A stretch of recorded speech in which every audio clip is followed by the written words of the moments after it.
Hi, I'm Greg Hunter. This is the weekly news wrap up for Friday, March 30th, 2018. It's Easter weekend, folks. This is basically Super Bowl Sunday for Christians. It's all about Christ dying on the cross and rising again from the dead and him taking away the sins of the world. It's also the WNW 328, but we have some tough news to report. And I just want to kind of get this out here. Israeli stealth fighters fly over Iran amid speculation of imminent war. Actually, they did this reportedly about a month ago. And they got in and out of Iranian and Syrian airspace with stealth F-35 fighters, and they were not detected. I just want to kind of bring this out. Two jets went undetected by radar, including the Russian radar system located in Syria. Also, on this upcoming weekend, Palestinian terror group Hamas is reportedly planning a mass demonstration along Israel's border. This is in Gaza on Friday, prompting fears of a new war with the Jewish state ahead of the Passover holiday. Now, we're talking about the border between Gaza, which is the 1950 armistice line, and Israel. You know, the Israelis moved out of Gaza years ago and gave it up to the Palestinians. Supposedly, Hamas, the terror group, wants to get 100,000 people on the border to protest, and then they want to start, allegedly, they want to start shooting. They want, some sort of bloodshed. So I don't know. I hope we don't have bloodshed, especially on this weekend. But I hope we don't have bloodshed any weekend. But in other words, the story goes on. There is a non-trivial probability that war between Israel and Iran may break out as soon as this weekend, catalyzed by one of several potential triggers. Now, the question I have is, what were the Israelis doing flying into Iranian airspace? They have been known before to attack, especially if a country is trying to develop nuclear weapons, like Iran is. And I know there's this nuclear agreement, which Donald Trump wants to back out of, because, as I've been harping on, there are no signatures. There are no signatures by Iran on this deal. We've been told there's a deal, but yet if they're to say, well, we have a deal, but nobody signed anything, then there wouldn't be much of a deal. But that part of it was really kept out of the public eye. And it's kind of an open secret in Washington. I mean, I'd love to have a deal. I don't want war. But we don't have a deal. We have an agreement where I think many people cashed in. I've talked about that before. And I think as this goes on with Mike Pompeo, who discovered the no signature, what I call the no deal deal, he's over at Secretary of State, or will be after this weekend. And I think he's going to take a long look at this, and you're going to find out a lot of ugly details about this deal where Iran didn't sign it. They say Jeff Sessions refuses to appoint a second special prosecutor, but that's not really the story. He did appoint a prosecutor. Sessions names prosecutor to investigate FBI misconduct claims. They're more than just claims. About the phony using the Hillary Clinton bought and paid for document, because she was running the DNC. This is according to Donna Brazell, who was the former head of the DNC. She was running the DNC, paid $20 million for this phony dossier, this document. A lot of people are involved. A lot of people are committed crime, fraud, treason. It's obvious crimes. Obvious crimes by many high-ranking people in the FBI and the Department of Justice. And so he's got somebody looking into these claims. Michael Horowitz is one of them, and then he's got another prosecutor to work with him. He goes on and says, Attorney General Jeff Sessions revealed Thursday that John Huber, Utah's top federal prosecutor, will be paired with DOJ Inspector General Michael Horowitz. He's got 1,200,000 pages of documents that we only got a few thousand of them revealed yet. Michael Horowitz to investigate a multitude of accusations of FBI misconduct, I think flat out treason and crime, surrounding the 2016 U.S. presidential election, and also the framing of a duly elected presidential candidate, that'd be Donald Trump. It's off the charts, folks. I don't want to go in. I've talked a lot about this stuff, but it's absolutely more and more stuff's going to be revealed. My prediction is this is just kind of a dance, a show. Sessions worked, with the Donald Trump campaign. He doesn't want to be charging in too high, and then this is the way the story ends up. This is why I say Sessions says he will rely on Huber's review to determine the need for a special counsel. It's going to be an overwhelming, unbelievable need. I mean, it's major crimes were committed. They covered up for Hillary Clinton, who has her global bogus charity fraud. Global fraud is what it is. It's not a charity. She can't prove it's a charity. The IRS knows it's a fraud. The DOJ knows it's a fraud. The FBI knows it's a fraud. Hillary Clinton was involved in espionage with the Uranium One deal. The State Department certainly knows it's a fraud. This is a fraud. And major people were involved in covering up for Hillary Clinton. Why? Because she was taking bribes and committing treason and fraud.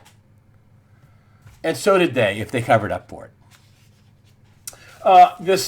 This kid march, this kiddie march, where these kids don't even, they can't even hardly find their way to school.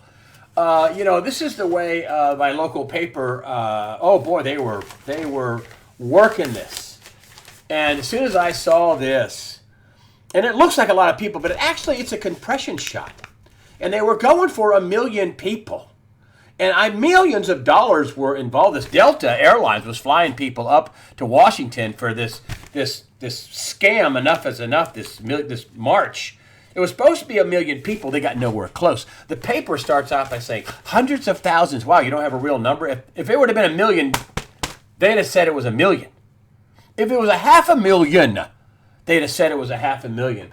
And I think this whole March for Our Lives was it backfired. The donations to the NRA, which tripled, something like tripled.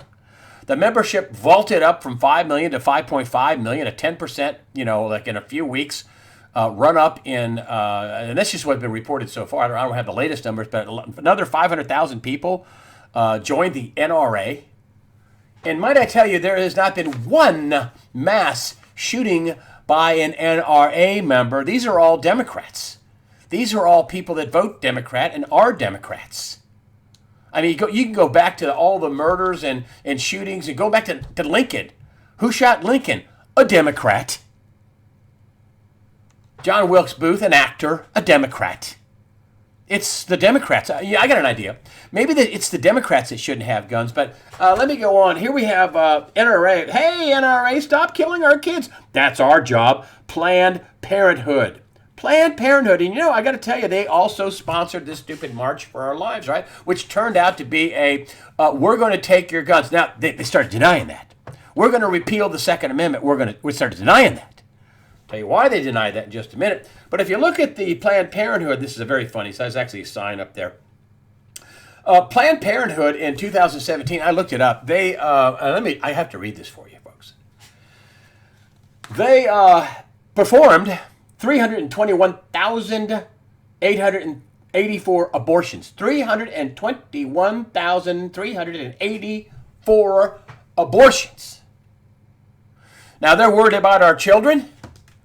Do you know how many abortions that is a week? We'll divide 52 into 321,384. This is according to Planned Parenthood in their 2017 run out, their statement, Planned Parenthood. That'd be 6,180 lives murdered a week.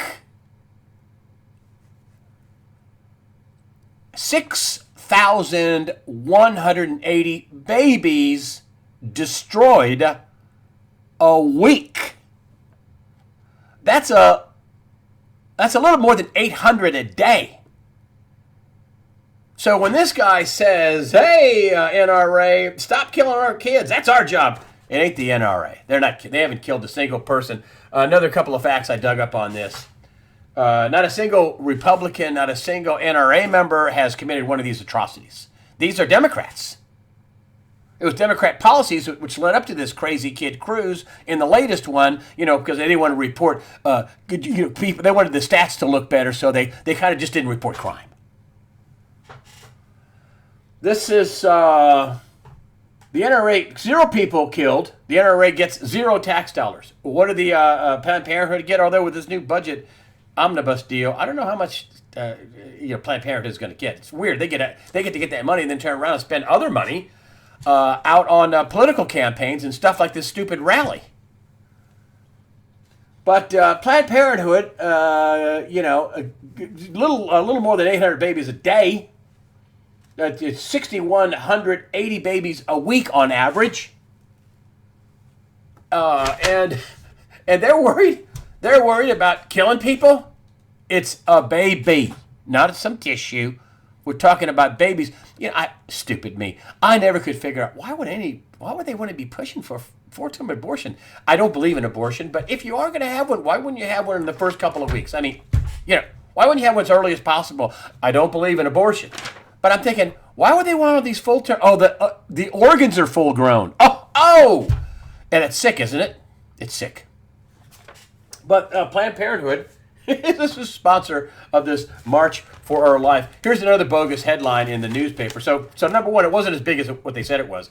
And number two, then they have this headline going, student marchers ponder their next step. Oh, really? The marchers ponder their next step? You mean this isn't paid for by Democrats and George Soros and MoveOn.org and all these ultra-left-leaning Marxist, communist, social justice, New World Order, Luciferians? I mean, they're not paying for it? I mean, it's just the high school kids? They're coming up with all this on their own? I don't think so. Because here's a new study, and it's from the professor at the University of Maryland. Check this out. This is how bogus this whole thing is. A study, only 10% of D.C. March for Our Lives protesters were teenagers. Oh, excuse me? Oh, only 10%?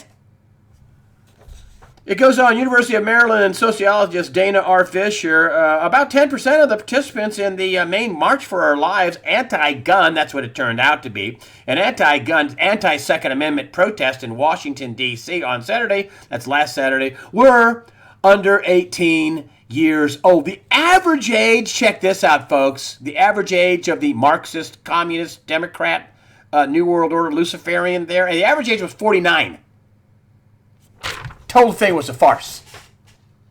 I heard there were paid protesters there. Some of the protesters, from what I heard, I can't confirm this, but I had a pretty good source saying some of them got $300 a day for hanging out up there. They bust in, all these celebrities spent tons of money on this. Delta Airlines is flying them in. The Patriots use their private jet to fly up high school students, and 10% were kids. Lie, fraud. Act of desperation, frankly. They couldn't get that to work. High school kids were, I got stuff to do. I'm going out on a date. We're going to the movies. And even CNN is now saying, you've heard about this blue wave. I'm thinking about blue wave. Listen, what did I tell you before Donald Trump was elected about all the polls? Lies, oversampling here, lying there. Lies. Hillary's up by 12 points. Remember that ABC poll? Hillary's up by 12 points. Forget about it. Donald Trump doesn't have a chance. He's stupid. He has funny hair. He doesn't have a chance. Oh, he's so grotesque. He doesn't have a chance. 306 electoral votes. And the Democrats cheated to hold him down. I think they cheated. I know you keep hearing, there's no evidence of voter fraud. There's lots of evidence of voter fraud. Yeah, there is. Lots of evidence of voter fraud. I told you about how California is handing out IDs and registering people. Do you know what you have to register in the state of California to vote? A utility bill. You don't have to prove you're a resident. They're handing out ID cards in Chicago, too. Why? Because they want illegal voting. No evidence. They don't say there's not any. There's no evidence. And then Donald Trump puts on the 2020 census about, are you a citizen of the United States? Oh, that has everything to do with how big the congressional districts are, how much money you get. There's all kinds of stuff involved there. And now people are afraid. They're afraid. Here's how the liberal press. Oh, they're working under fear. I actually called the newspaper. I said they're working under fear because they're illegally here. Well, they're working under fear. They're working under fear because they're here illegally, banging us for benefits and popping out babies, anchor babies. They're here illegally and they're getting benefits paid for by us, and they're voting for getting more stuff because they're voting for Democrats. But this idea, this blue wave, blue wave. What are they telling people they're going to do for them? Here we have a fake news CNN. Cuomo says no one calling for a Second Amendment repeal. No one's calling for the Second Amendment. Really? You're kidding me? You mean former Supreme Court Justice John Paul Stevens repealed the Second Amendment? You mean he wasn't calling for that, along with many other Democrats? Why would Cuomo come out and say, "Oh, well, no one's calling for the repeal of the Second Amendment"? It's always this sensible gun control. You mean if I don't like your gun control, I'm not sensible? Sensible. Really?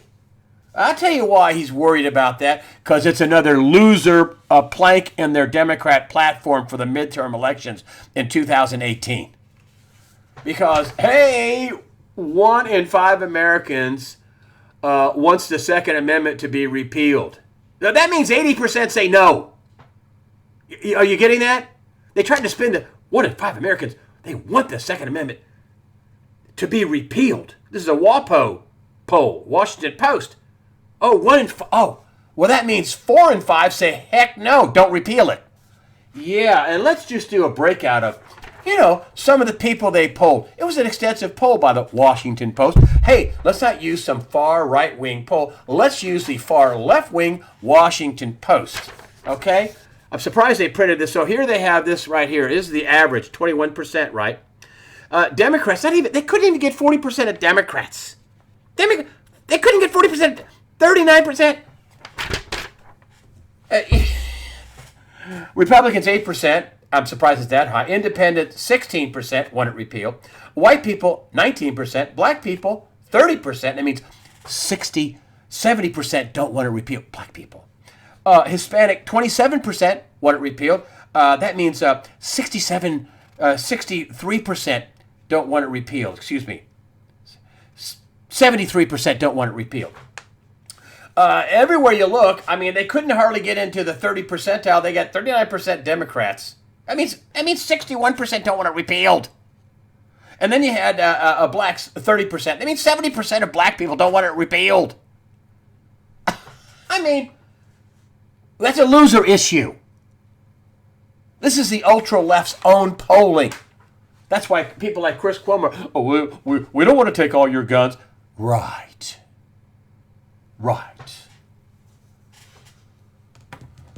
CNN also admits that the Dems' lead in the 2018 midterm election polls evaporating. Unbelievable. Some truth. Remember I told you about all the polls being wrong? Again.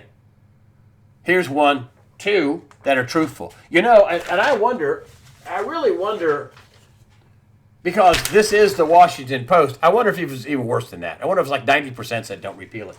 How can you tell people, hey, step right up here, let's take away your rights? And if they take away the Second Amendment, they're going to want to take away a lot of the First Amendment. And Hillary Clinton said exactly that. She said there are limits on the Second Amendment and there are limits on the First Amendment. She said that to Chris Wallace on the only major interview she did. I heard her say it. That's the secret about the Democrats. We'd like to take away all your guns and we want you to shut up. That's the whole point about the social media thing, trying to suppress any thought that's not ultra left-wing, liberal, Marxist, communist, social justice, Luciferian, godless. That's what they want. Oh, AI is your God, artificial intelligence. And just to let you know, every week I say this, I'm not going to say it at the end. Again, this week, I had probably 6-7 people write me and say, I checked my trash bin or my spam file and your email thanking me for your donation or thanking me for whatever or telling me, answering my question for me or a story with your name on it and USA Watchdog ended up in my trash pile or my trash bin or my spam file. They want to direct what you should read as well, what you should see. And the voting fraud, listen, I'm going to tell you what this all is going to boil down to. It's all going to boil down to they're going to have to have more voting fraud. And that is even going to be much harder to do by the time 2018 rolls around. The Department of Homeland Security is looking into the voter fraud. It's a national security issue. You have foreigners voting in our election. It's a national security issue, and it fits perfectly with the Department of Homeland Security. But I want to tell you about this case, landmark voting fraud case to change U.S. elections with Dr. Laura Presley. Dr. Laura Presley is a doctor, I think, in chemistry, and she has 4 or 5 patents. She works in silicon. She works in high tech. She is suing to check the voting machines. She's been going across the state of Texas and laying her case out, and a pretty compelling one at that, because there are people filing amicus briefs which are joining her lawsuit. And Texans are not Texas are not following the Texas government not following state laws with regard to backup records to validate electronic voting election results. Oh, there's a problem with the voting machines, and this case is being heard in Texas. It may go to the Supreme Court. It may get fast lane to the Supreme Court. But this is going to be a big case, folks, that she says there's rampant voter fraud with the electronic voting machines. Do you think that's happening only in Texas? And if you look at these guys, I mean, it's just unbelievable. I told you in California, all you need is a utility bill to register to vote. And now the citizen question, the sanctuary cities. Whose sanctuary is it? It's not my sanctuary. I think Greensboro, North Carolina, where I live, is sanctuary. Whose sanctuary? You're not going to deport criminal aliens? I heard somebody talking about you're not deporting criminal aliens, and you are protecting the criminal aliens, and you are protecting, in part, sex traffickers. I mean, what are the Democrats going to run on? Let's see, massive illegal immigration so we can have people vote for us, and then you all can work your tails off to pay for all the socialism and all the free welfare stuff we're going to give them. Repeal of the Second Amendment, about 80% of the people say, no. 60% of Democrats don't want to repeal the Second Amendment. You have, people like Donald Trump who get us out of the Paris Climate Accord, which is a total bogus farce and rips off America. You have President Trump backing out of the Trans-Pacific Partnership, where Donald Trump says it's going to cost us jobs, and sure enough, it will. Obama's in Vietnam. Hey, folks, this is jobs for you, but he sure doesn't say that here. All the Democrats have is, voter fraud, which is going to be big. They have universal basic income, communism. They have, a social justice, communism. Black Lives Matter, which they don't matter in Chicago, communism. They have universal basic income. I think I brought that up. Income equality. You have, phony high school kids rallies, which I think backfired hugely. So all the Democrats really have left is to turn into Republicans, like one candidate in Pennsylvania did, and just barely won the election. But I'm not sure that's over just yet. But I don't know what the Democrats are going to run on. Are they going to be like Claire McCaskill was standing next to Hillary Clinton and called everybody deplorables? All these blue-collar people. If you're in a union, I can't see how you would accept the employees, the government unions. But if you're in a straight-up union, steelworker union, if you're an auto union, if you're an electrical union, if you're an electrical contractor union, I don't see how flooding the nation with illegal immigration and flooding the nation with more people hitting the labor market, I don't understand how that helps you. So I don't know where, there's a lot of Democrats in trouble. Is the economy going to hold together? I don't know. I mean, Trump walked into office with $20 trillion in debt. I don't know. He's the guy to be involved if we have a crash, that's for sure. I will tell you that on this Easter weekend that you should take time to go look at a couple of good movies. I mean, you had the Roseanne Barr show have record numbers, and now, even the president called Roseanne Barr. And ABC, you think she'll be taking her off the air now with 18, 20 million people that watch this show? That's the biggest hit they've had in years, couple of decades, probably since she was on the air. And now they're going to bring back some other blue collar centric, Trump centric TV shows that they've canceled. Tulkheim guy, his show. They're just, it's just unbelievable what that they're trying to cram this down our throat. Hollywood's taking a beating, except. Christian movies are on the rise, and we saw a couple of good ones. My wife and I. One of them is I can only imagine. This is a story about redemption. It was great. It was really You know, Dennis Quaid was in it. He ought to get, he won't because it's a Christian movie, but he should get a nod for Best Supporting Actor. He was fantastic in it. It was, you believed it. He played a mean dad, and you believed it. The other one is Paul, the Apostle of Christ, another fantastic movie. I can only imagine got fairly good reviews in Rotten Tomatoes. Apostle Paul got terrible reviews. Not deserved. Fantastic story. Fantastic movie. You can break your kids to either one of them. Fantastic stories, fantastic movie making. Support those movies. Support them. And finally, I just want to say thank you for supporting USAWatchdog.com. We appreciate your comments. We've got smart people on the site, and love having them. There's a lot of trolls too. I think I have my very own trolls, which is kind of a backhanded compliment. But thank you for your comments and thank you for your donations. That helps us out. Again, a happy Easter. This is the Super Bowl. This is what Christianity is all about. A blood sacrifice on the cross by Jesus Christ, who did die on the cross. There's no doubt about that. Romans had teams of people to make sure that when you were crucified, you died. And of course, he was stuck with a spear to make sure he was dead. So he did die on the cross, and he did rise again from the dead. And that is what to redeem us, to wash away our sins. So anyway, so this is a great weekend for Christianity. Christ went through a lot of pain to save us. And we should take some joy and some pleasure in that we're saved. And thank you very much for supporting, again, USAWatchdog.com. Prepare yourself mentally, physically, and above all, spiritually, because God the Father and His Son, Jesus Christ, are firmly in control.